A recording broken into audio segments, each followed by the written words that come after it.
Hello, everyone. Welcome to the show. I'm very excited to be joined today by KJ McMasters, President of Talent Solvers, and we're going to be talking about three key trends in freight tech today. How are you doing, KJ? Fantastic. Thanks for having me, Andy. Absolutely. I was looking forward to having you on the show. We've had some fun talking offline. There's some really interesting things happening in the freight tech world right now. We're going to be talking about that. Just a special shout out to our sponsor, TruDiligence, 30 years in business, tenant and employee screening, thousands of clients, great reviews, all five-star reviews on their Google. You can go check that out. So we love working with TruDiligence and really glad to partner with them. So let's talk about what's going on in freight and freight tech right now. First of all, I'd like to go back a little ways. Tell us a Sure. little bit about your professional journey and how did you start Talent Solvers? What got that underway? Yeah, the first time I ever got into the industry was working for a freight tech company called Global Trans. I never really paid attention to the trucks going down the road or how things got to my doorstep or returning packages. You never really thought of it. Back then you kind of went to a store and bought something, but it was eye-opening to be able to see like a transportation management system and to be able to grow a company that quickly from like 8 million of top line revenue to 120 million revenue. I came up with an agent program, partnered with Michael and Andrew Leto. It was super successful. And then my journey took me from there over to Blue Grace Logistics with Bobby Harris and the folks over at Blue Grace. Had a nice run with them as well, and kind of just understood I was good at one thing in business, and that's getting somebody excited and changing their job, whether it's becoming an independent agent with Global Trans, buying a franchise, selling them over there at Blue Grace Logistics, or taking over internal hiring. So I started my recruitment agency about 10 years. The first person I hired, his name Steve Kaplan, came in from San Francisco, and he was a tech recruiter. And he said, "Hey, I can learn the logistics stuff, but I really want to do the tech stuff." And I said, "Hey, if you can bring on clients and do that." So that's kind of the journey how I kind of flipped really into like freight tech recruiting instead of just brokerage recruiting. And I just find it fascinating to work with seed stage companies, Series A companies, helping them scale. Especially now, it seems like there's a lot of companies that are starting with like two technical co-founders, and so maybe they don't know a lot of the industry. And it seems like now with some of the AI agent companies, which we'll talk about in a little bit, they're kind of bringing on a domain expert. So I just love working with kind of the chaos of the startups. A lot of fun for me. Absolutely. And they're usually in a rapid growth, higher mode a lot of times, right? When they get that seed money. So that's a good place to be, it sounds like, for you guys. Yeah, it really is. So you look at how some of that's changing. We'll get in that again as well. But you're kind of asking overall what's going on in freight tech or the industry overall. There's kind of three things that come to mind for me. It's really tariffs, fraud, and AI agents. So I think that we're all seeing them all over LinkedIn. I'm much more of an X or a Twitter guy, so I'm a little bit more involved over there. I use mainly LinkedIn Recruiter on the back end, and of course my proprietary TMS system that I use for managing candidates. So if we can dive into any of those or whichever you want to go, I mean, tariffs is super hot right now. It's affecting all kinds of stuff going on. Fraud's been a huge one going back to COVID, and the AI agents have really they're just proliferating everywhere. Yeah, let's dive into each one a little bit. I'm seeing a lot on the tariffs front, right? Yeah. There's a lot of uncertainty right now. It's causing, from my perspective on talking to founders, a lot of hesitation on executing on big things in certain areas.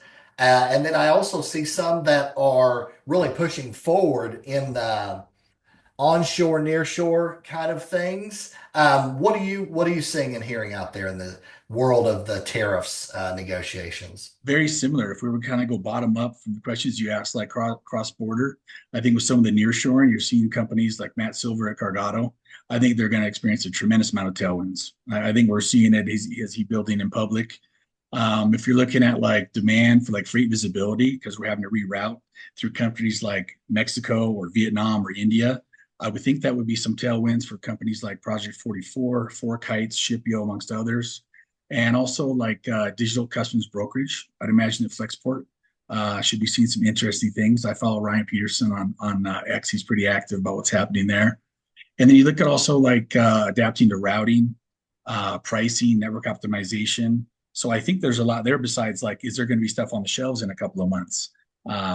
So I think that rerouting, optimization, and there's some tailwinds for some companies, and I think for some other companies, there could be a reduction in spend. Right, right, absolutely. It feels to me like there's a green space here, like there's a change happening. I don't know how exactly where it's going to land, but there's an opportunity for some companies to kind of adjust things and do some things to really help companies out in that frame. And the second thing you and I were talking about a little bit, AI. Yeah. AI is also everywhere, right? AI and logistics. Tell us a little bit about what you're seeing and hearing out there. Yeah, for me, it kind of started with Y Combinator in 23. They had two different cohorts. I think there was four companies, but the ones you really hear about is going to be Happy Robot, Fleetworks, and Vuma. And they're coming in with not only like AI voice agents for carrier sales and onboarding, but document creation and also like RPA models. So you're seeing them not only get a tremendous amount of funding, they're doing something a little different by building what I call, and what's very popular now in Silicon Valley is called tiny teams. So, I mean, it's coming in overall AI agents, whether you like it or not. I was looking at a commercial building, even to get a little off topic, and it had a basement. It was a huge basement. And I was wondering, I wonder if I could put a speakeasy in there. And within 15 minutes, I had a business plan, I had a pro forma, I had design for the place. I mean, it was all done. I mean, within like 10 minutes, right? With design and everything, Right. put it through Chat GPT and then Gamma. But if we get to the AI agents, you see not only the ones I spoke about from YC Comet, but you got Clone Ops with David Bell, you got Augment with Justin Hall, Harish, and Art. You also have companies like Chain. My friend went over there, Kevin Coombs, to run sales, and you also got companies like Parade and Revanova as well, kind of leaning real in with AI. So I think that it's one of those things we're going to see how it's going to play out. I think what initially came in is it going to wipe out the white collar workers? Is that going to happen? But I think that kind of the narrative is pushed by a lot of the AI agent company now is like 10x your employees for scale, and maybe you can also maybe repurpose some of those employees to like customer success. So I mean, they can do a lot of things, whether or not they're automatically matching loads with optimal carriers, document automation, exception management. They can flag issues and automatically reschedule loads.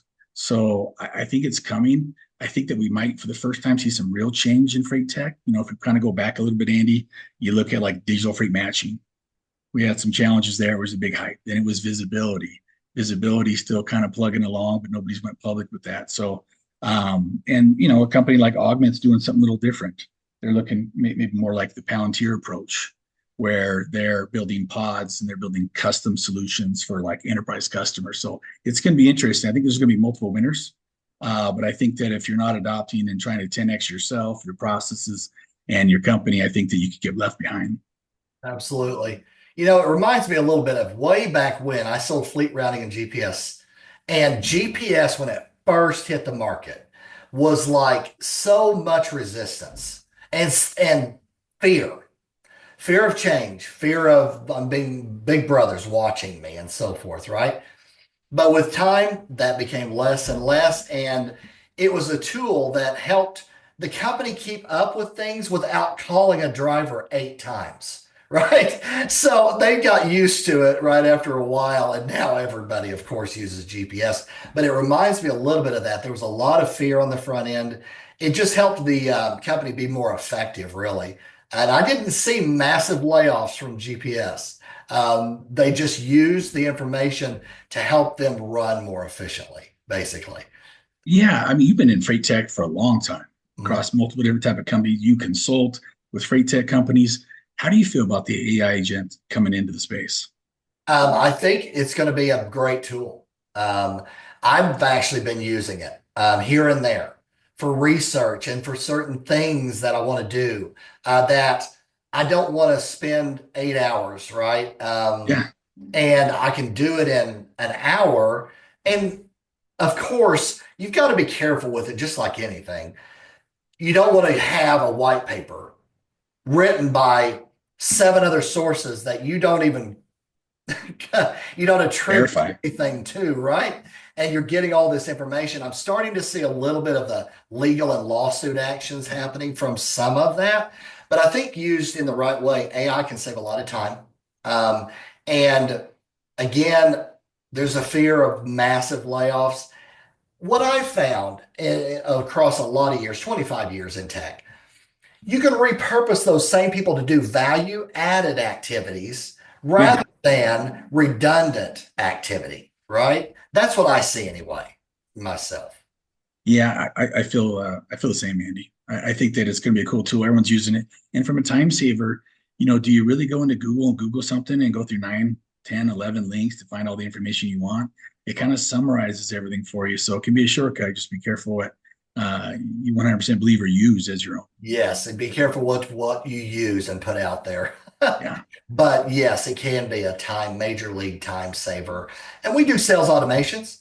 We use AI to, if they reply in this way, let's move them over to here into a different funnel, basically Yeah. like proposal follow-up funnel instead. And I could do that. I could poach through every reply and go, did they say this or that or that or that? If they did, then I'll put them over into a proposal stage.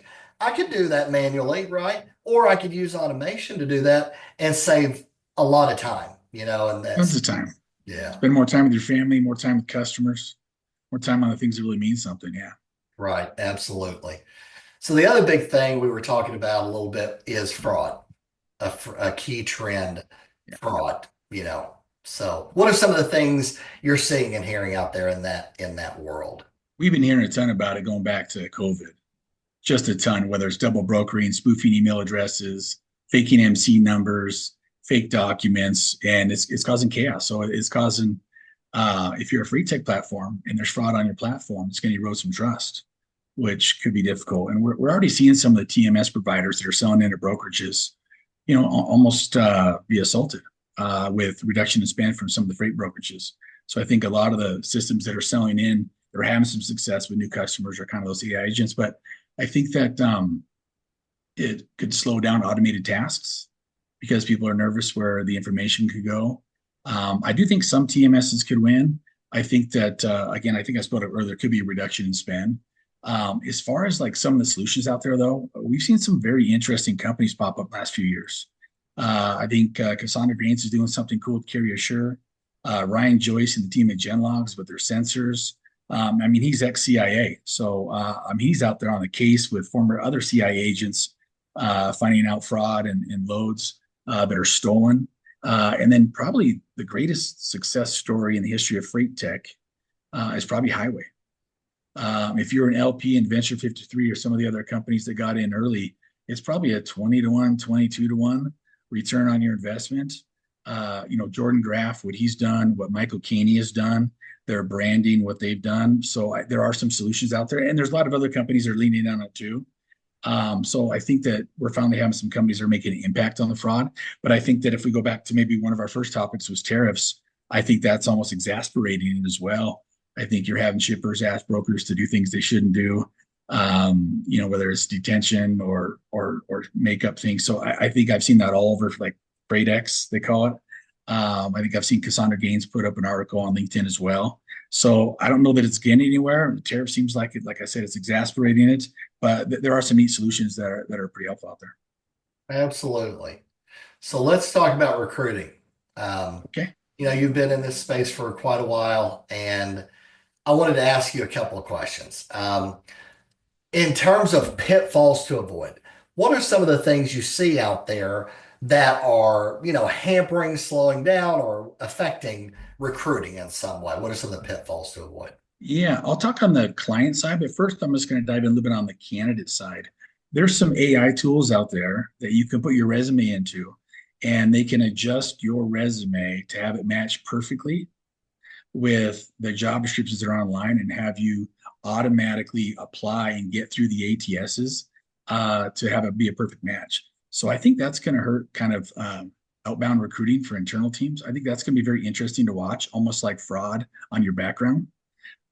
Pitfalls on the other side, though, I work with a lot of seed and Series A startups. Some of them absolutely have a process dialed in, whether or not they've done it before. The board's leaned in, investors have leaned in, or advisors have leaned in to help them.